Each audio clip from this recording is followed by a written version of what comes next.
Out of 10 Downing Street with the Prime Minister steps Britain's most controversial Conservative Council leader. This is Lady Porter. With a little help from Mrs. Thatcher, Shirley Porter is credited with cleaning up much of dirty London. But tonight's Panorama discloses how she spent millions of pounds of ratepayers' money to try to keep her Tory council in power, a policy which may be unlawful. She wants power. She wants to keep power. She will bully to continue to get power. She will do everything she feels needs doing and use everything that is at her disposal in terms of public relations or anything really to get and keep the power which she enjoys. Lady Porter's domain is in the very heart of the capital. Of all the Conservative councils, Westminster is the most prestigious by far. Escort! Pull the gun Quick, march!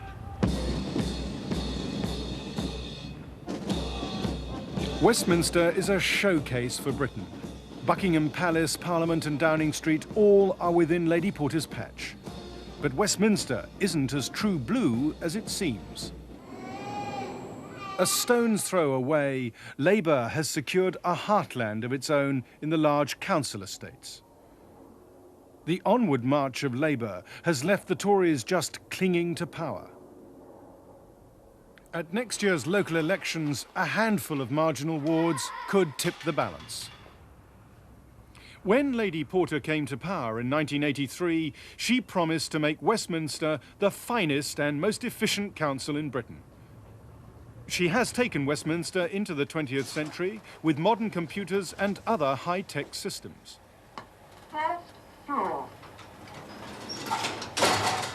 Her colleagues say she's blown away the cobwebs of local government. What's the problem? Well, there's an old lady's rent's gone up by about £4. She's on... housing benefit? Housing benefit. As the daughter of the Tesco magnate, the late Sir Jack Cohen, Lady Porter believes the council should function as an efficient supermarket. Exactly, yeah.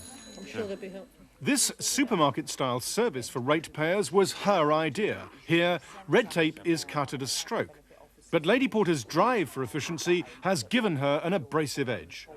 In Shirley Porter, you've got an entirely new breed of Conservative leader of the right wing, as opposed to those up north who are the sort of the militant left. And they're the two opposite ends of the pole. And yet there are certain parallels in style and so forth, which you can actually see.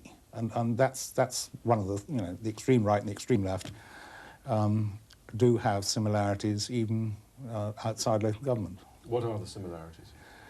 Well, I think this whole aggressive approach to life, the way in which, the manner and style in which things are done. Tonight on Panorama, we examine Lady Porter's style of government and disclose misuse of ratepayers' money for political purposes. We did ask Lady Porter if she'd take part in this programme, and we sent her an outline of the questions we wanted to ask her. However, she declined to be interviewed. We begin tonight with unpublished evidence that Lady Porter ignored warnings about the consequences of the council's controversial decision to sell its cemeteries 3 years ago. Westminster had 3 cemeteries, all of them in North London outside the borough boundary. The cemeteries were immaculately maintained at an annual cost of £400,000. In the run-up to the 1986 election, Lady Porter wanted to save money to help fulfil her promise to reduce the rates and fund her clean-up campaign. Ruin set in after Westminster sold the cemeteries to a property speculator for just a few pence, and subsequent owners reneged on their promises to maintain them. Graves simply disappeared under a jungle of weeds.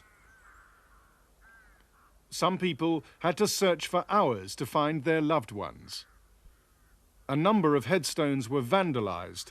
The sale caused great distress to relatives of the dead. I can't describe how distressing it was. I can't honestly. I just used to go there and cry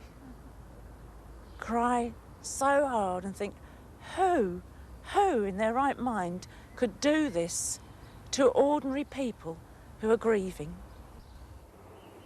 8 months ago, Eric Sanders' son was murdered.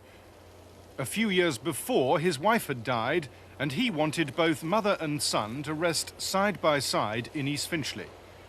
But although the cemetery has been improved by its latest owner, there's no guarantee his plot will always be properly maintained. I've always voted Conservative, and my Conservative principles have taken a nasty knock. I've no objection to privatisation. I think privatisation in some directions is a very good thing. But it's run mad when they talk about privatising cemeteries, because you are privatising people's sorrow. Relatives still regularly demonstrate outside Westminster City Hall, and they've won vigorous public support. But Lady Porter offended them by suggesting one of their leaders wasn't impartial in her protest. She accused Linda Taylor of going to Labour Party meetings. In fact, she's a lifelong Conservative. I was very upset and, to be perfectly honest, very angry about the remarks, which were completely untrue, because I have never attended a Labour Party union meeting or a Labour Party union meeting in my life. I asked Lady Porter in 2 letters for an apology, and in fact actually I wanted to see the evidence that she had. I didn't get the apology that I found to be satisfactory, so therefore I took legal advice, and it ended up with a public apology in the High Court last Friday. 3 years after the sale, and the cemetery's affair still haunts Lady Porter. Only today, public hearings opened before the district auditor, which will attempt to shed more light on her role. Transcripts just released from an earlier auditor's inquiry suggest that from the start, Lady Porter brushed aside advice that in private hands maintenance might decline. This evidence to the auditor comes from the City Treasurer, David Hopkins. He told the auditor, "The leader's line was, 'Don't come to us with these sort of stupid troubles. You go and sort it out, and we want to know the answer why if you don't get rid of them quickly.'" 2 specific warnings came from Rodney Brooke, Westminster's then Chief Executive. He told the auditor, "I was particularly anxious that she was fully aware of the implications." Mr. Brooke also reminded her that one of the cemeteries was in Mrs. Thatcher's constituency. Panorama has also learned that Councillor Peter Hartley, who was in charge of the sale, took Lady Porter aside after one of Mr. Brooke's warnings. "Do you want the sale to continue?" he asked her. "Yes," she said, "it should." But Lady Porter told Westminster's internal inquiry she didn't remember any warnings. She said, "I don't remember anybody saying anything was happening that was dreadful or terrible or watch out." Another inquiry blamed the cemetery's fiasco on an atmosphere of suspicion and mistrust. The Ombudsman said it caused failings by both councillors and officers. As the radical leader of a right-wing authority, Lady Porter makes no secret of her demand for long hours and fast results from her officers. In other words, it's direct marketing, really. But it's a matter to be looked into. By law, council officers must serve both the party in power and the opposition even-handedly. But some former officers say Lady Porter is hostile to those whom she sees as less than 100% behind her political agenda. Okay. So there's that bit for him. In evidence to the council's internal inquiry, George Touchard, the chief officer handling the cemetery's sale, said, "I've never had to work in a climate like I worked here, ever, and I've dealt with some pretty difficult socialist councils before I came here. If you put any opposition up, you were either not one of them, you were opposed to them politically, or you were negative." I think she does bully. I think she does bully. I did once see an officer, a very senior officer in the council, who was so very upset. The man wasn't particularly well at the time either. He did dissolve in tears, and he was a nice man and a decent man. He was trying his best. He was trying to explain something she didn't want to hear. I find that very upsetting, because the officers are human beings, and I don't like treating human beings badly. What was Shirley Porter like to work with? Interesting, sometimes exciting, but she could also be a tyrant. She could be very difficult to work for. And once you did not remain flavour of the month, as we used to say at Westminster, she could be, she could drop you and demoralise you and make your working life very, very difficult at Westminster, yes. Lady Porter made her name with her crusade against Ken Livingstone's Labour-run GLC. She took the GLC to court, claiming ratepayers' money was going up in smoke on gimmicks and political propaganda. She won, and the law was tightened up. In 1985, Lady Porter gave this unequivocal statement to the Widdicombe Committee on the conduct of local authority business. I have always vehemently opposed the spending by local authorities of public money on political advertising or propaganda. Lady Porter, however, was not above spending ratepayers' money for her own political ends. An example was this gimmick costing about £200, arranged by the council's press office. Lady Porter had ordered a publicity stunt to celebrate the demise of the GLC. In the 1986 local election, she made an even more blatant attempt to get political advertising on the rates. Lady Porter asked the council's chief press officer, John Eames, to help the Conservative Party's campaign. Lady Porter wanted Mr. Eames to photograph 3 Conservative candidates campaigning in a marginal ward. She also asked him to circulate their photographs to the local press. It's unlawful for political parties to use council resources during an election campaign. Mr. Eames refused. He told Lady Porter, "You know I can't do that." Lady Porter told him, "You're a stuffy bureaucrat." Within 6 months, Mr. Eames had joined a lengthening list of senior council officers who'd left. It is Lady Porter's conduct following the 1986 local election that raises the most important questions about her pursuit of power. The Tories came within a whisker of losing. Their majority was cut to only 4. To Lady Porter, the prospect of Labour winning Westminster in 1990 was frighteningly real. Imagine socialists running Buckingham Palace, she said, militants lording it over Parliament and controlling Downing Street. A horrible nightmare.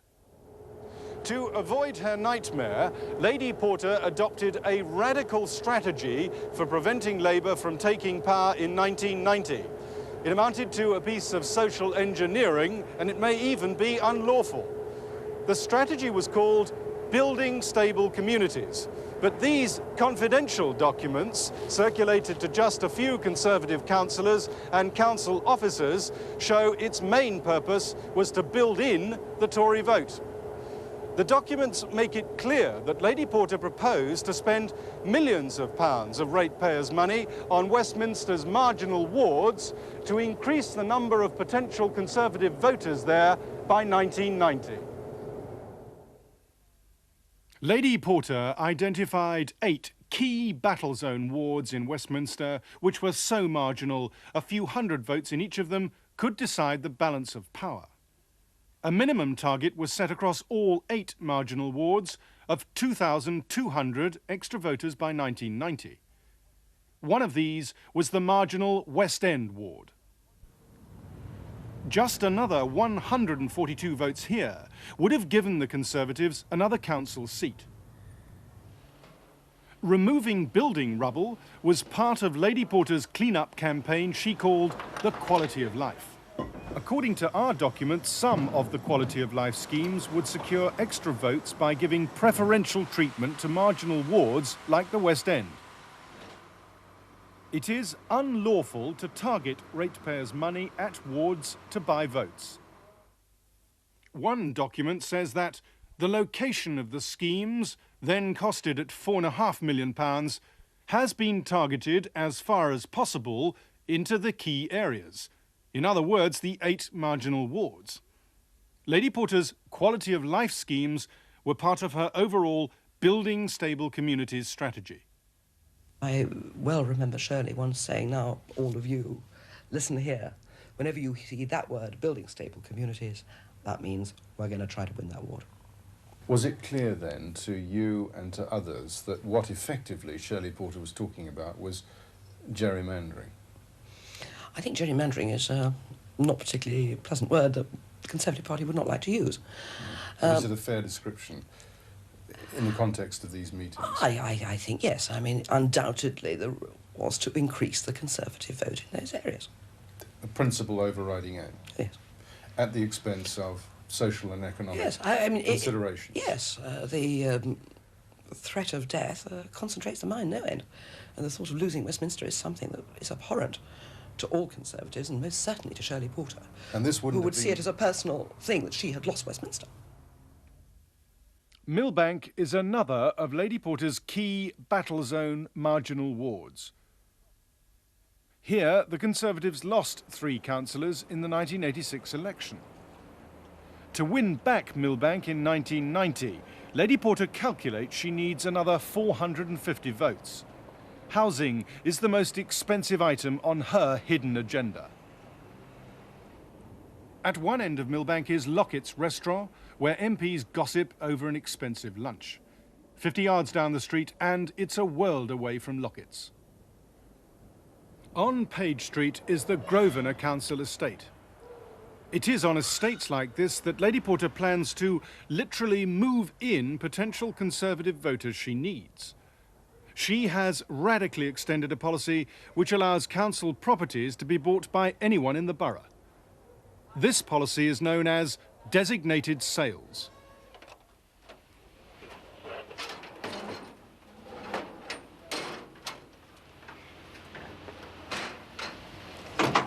A security firm boards up flats as they become empty. They're not rented to the homeless or those on the housing waiting list. Instead, Westminster seals them with metal doors and windows to protect them from squatters until they find a buyer. The idea of selling empty council properties to build up the Tory vote in marginal wards was sold to Lady Porter at a meeting in City Hall after the 1986 election. There was a breakfast meeting in her room with the leader of one of the other Conservative boroughs in London, at which he made the suggestion that what had happened in his borough was what Westminster should be doing, and that was to go all out to increase home ownership among a certain type of person, upwardly mobile, Conservative type voters, in specific key areas to ensure that the vote went up. And I said, now hang on a minute, that may be a splendid idea, but how do we justify it? How do we get the people who are going to live in these homes? Who are we going to sell them to? At what price?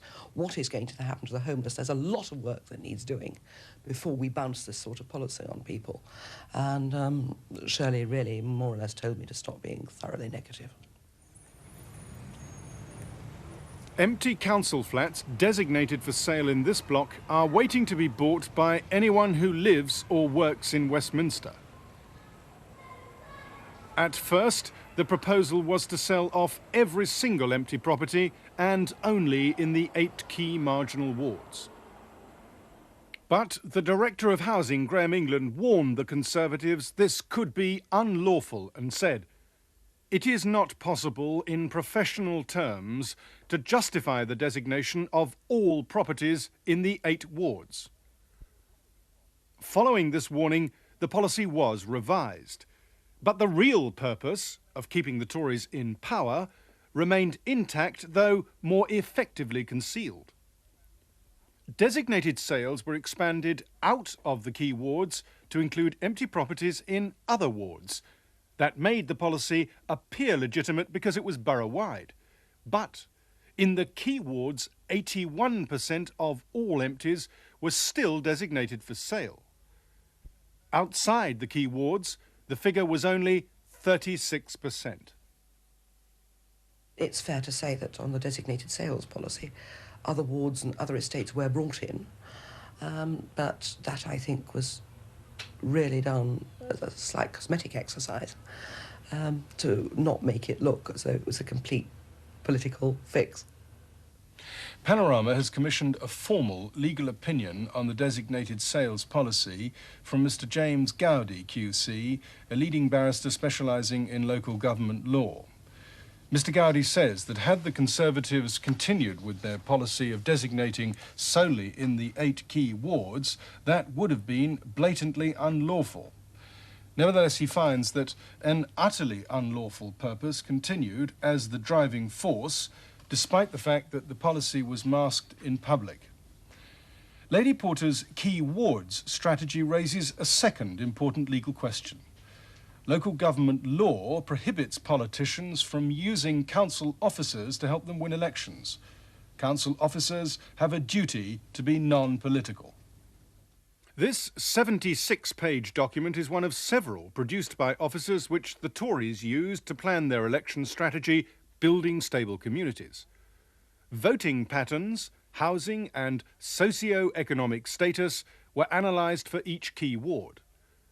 These ward profiles were prepared for a chairman's group meeting on March the 14th, 1987, chaired by Lady Porter.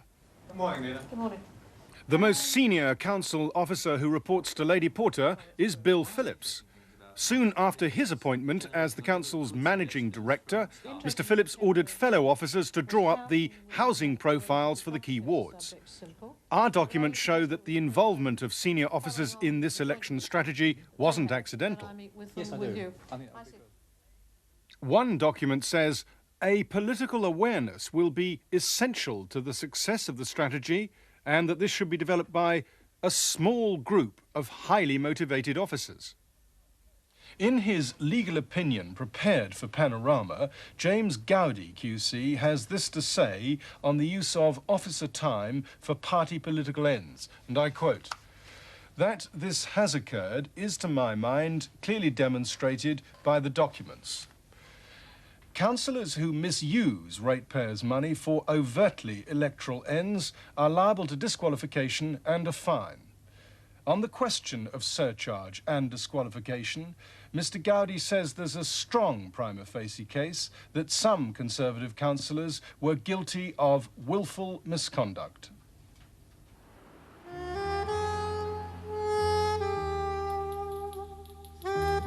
The real victims of designation are the homeless and the sick. The transient world of bed and breakfast and other temporary accommodation increasingly has become their permanent home. That's because the supply of council flats is getting ever smaller. This is Westminster's Homeless Persons Unit. It's the last port of call for many homeless people. The numbers in temporary accommodation are expected to have grown by around 400 by the 1990 local election. Since the last election, the council has been moving more of its homeless out of Westminster to other boroughs. My wife has applied for a divorce, okay, and that's all going through the courts. You don't have enough residents in Westminster to qualify for a sort of top priority housing. Today, Westminster sends half its homeless to temporary accommodation in other boroughs. The council says the hotels there are better and cheaper. But documents obtained by Panorama suggest an electoral motive. One says the key wards should be the starting point for moving out the homeless. Another document says these families bring enormous social problems and have little respect for the well-being of long-established Westminster residents. The Labour Party also makes certain they're put onto the electoral register, so boosting their potential vote in key wards. The bill for extra temporary accommodation due to designation will have risen to around £6 million by 1990. The council is getting money from the sale of all these properties, but this won't reduce the rates before the election. In fact, by then, the residents of Westminster must find an extra £8 million, primarily to increase the Tory vote. Under the new poll tax, that's about £60 a head. The financial and social consequences of designation were pointed out to Lady Porter before the policy was approved. In March 1987, Lady Porter was warned by the Director of Housing that Westminster would not be able to permanently house families to whom it had an obligation under the Homeless Persons Act. Mr. England said, "More and more people would be kept in temporary accommodation, awaiting a smaller and smaller number of empty properties."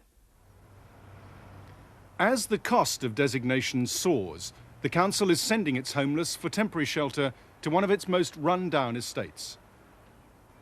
The Elgin estate is also in a safe Labour ward. Such is the pressure on the council to find shelter for the homeless, families are being moved into flats that were closed for renovation. This tower block is so full of asbestos, it's amongst the worst in Britain. Recently, it was in such disrepair, asbestos was exposed for several weeks.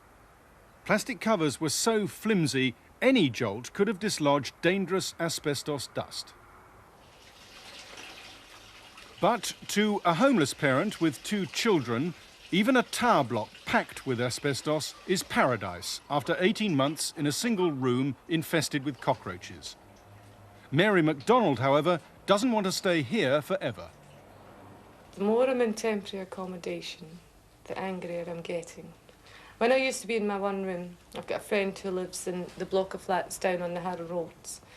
Her flats have now been classed as a designated area. And for months and months I used to look out and see all these 2-bedroom flats sitting there for months on end, empty. There was these people stuck in one room, tiny little rooms, screaming at each other, saying, why can't we have them? We'd go down to the council, I'm looking out at these empty flats, why don't you just give me one? That's all I'm asking for, is just somewhere decent to live. No, sorry, we're selling them off. One of these ground floor council flats near Victoria would be ideal for Derek Rhodes, who suffers from cancer. But just as Lady Porter was warned, designation made moving Category A medical cases like Mr. Rhodes much harder. His current home is on the 4th floor of this nearby council block. On average, the lift breaks down once every 3 weeks. Mr. Rhodes needs the lift because the stairs exhaust him. Last Christmas, when the lift broke down, he tried to climb them and collapsed. He spent a week in hospital recovering. I've asked the council to move me time and time again, which they have promised to do so. But all they keep saying is we haven't got no flats because they're all designated to be sold. Designated sales and her other marginal wards strategies aren't the only devices Lady Porter's using to win the 1990 election. She's also trying to shake up the Westminster Conservative Party's campaign machine. But the tactics Lady Porter's proposed are so controversial, she's split the party in 2. She outlined those tactics on March the 3rd last year at a private meeting in the Commons. In a paper called Keeping Westminster Conservative, Lady Porter suggested employing 5 political activists to work in the 8 key wards. Their tasks would be to infiltrate residents' associations which were hostile to Conservative initiatives, and to find out about the backgrounds of Labour councillors, candidates and activists for skeletons in the cupboard which can be publicly exposed. It wasn't the first time Shirley Porter had asked her colleagues to delve into the private lives of Labour Party members. This booklet was handed round at an earlier Conservative Party meeting. It contains personal details of Labour's 27 councillors. It also lists their husbands, wives and partners, and in one case, the financial interests of a councillor's girlfriend, now his wife, who's nothing whatever to do with the council.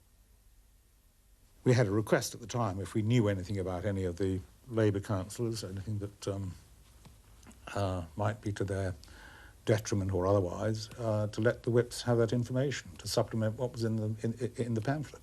Who asked you to give that information to the whip? I think it was the leader at a party meeting. Shirley Porter? Yes. Yeah. How did you respond to the booklet and her request? I did nothing. I was rather horrified. I just thought that it was, dirty tricks and stooping rather lower than I, as a long-term traditional Conservative, felt. And I didn't like it at all. How rough does Shirley Porter like to fight? Oh, Shirley will fight as dirty as she has to, and as rough as she has to. She can fight. And I mean, so how would a very traditional Conservative association like Westminster South react to that? Well, I think they probably wouldn't think that she was behaving quite like a Conservative lady should. In May, these two opposing Tory cultures clashed beneath the chandeliers of a smart London hotel. This was the annual meeting of Westminster South Conservative Association. Too few of them, says Lady Porter, match the dedication of Labour activists. Behind the scenes, Lady Porter had been manoeuvring to unseat their chairman.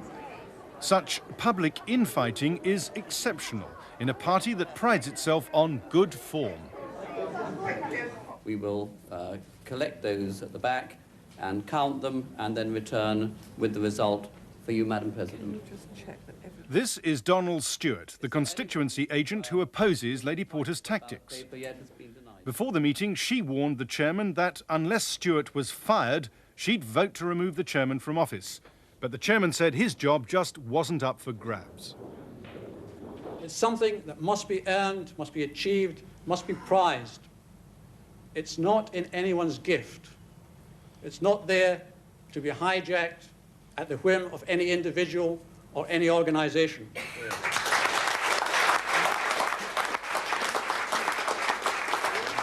Andrew, would you like to come up here? Ian Walker's challenger was Andrew Greystoke, a financier, who denied Lady Porter had put him up for the chairman's job. I wish I could say that the campaign that I've been fighting over the 3 weeks since I decided to stand had been a fair campaign. It has not been a fair campaign. Many of you are aware of the comments that have been made about me, about the innuendo that I'm Shirley Porter's poodle. I am not Shirley Porter's poodle. On the contrary, I'm a loyal supporter of the work that she has done. The contest reflected deep disquiet in Tory ranks about Lady Porter's tactics, both in the party and the council. We want councillors who will be close to the constituency, close to the association, and close to Tory principles. We deserve that, and that's what we're going to have. The reason that I am standing is that we do face a threat, a serious threat from the Labour Party that we will lose the council. I don't believe that we will lose the council, but I believe that it will take an enormous amount of effort and strong leadership in order to make sure that that doesn't happen. Lady Porter's challenge was repelled by a crushing 151 to 27 votes. It was left to the National Party chairman, who's also the local MP, to paper over the cracks. We owe a tremendous debt to Shirley, and it is our job as an association to make sure that next year she has the majority in the City Council that all of us would wish to see. Yeah. But just how long Lady Porter can count on such senior support must now be in doubt. To some of her own council colleagues, she has come to represent a new and disturbing type within the Conservative Party. They are of the very hard right. They are people who are aggressive, and we have seen them before in different forms, in different places. It's the first time this has really manifested itself so strongly in local government. And it is not admired even by a lot of my own political colleagues outside the City of Westminster, who don't understand that type of politician and that type of behaviour. Certainly, I think she'll be remembered for being a dynamic lady, a lady who doesn't keep her lights under a bushel. I hope she'll be remembered for a lot of the good things that she has done in Westminster, and she has. I have a feeling that the good things may be overtaken by some of the less fortunate things that have happened. Next May, Lady Porter takes her record to the electorate. Although she declined to be interviewed by Panorama about that record, she may now have to account for it to the district auditor because she's misused ratepayers' money. The Conservative Party nationally must also decide whether to stand by Lady Porter or leave her to stand alone.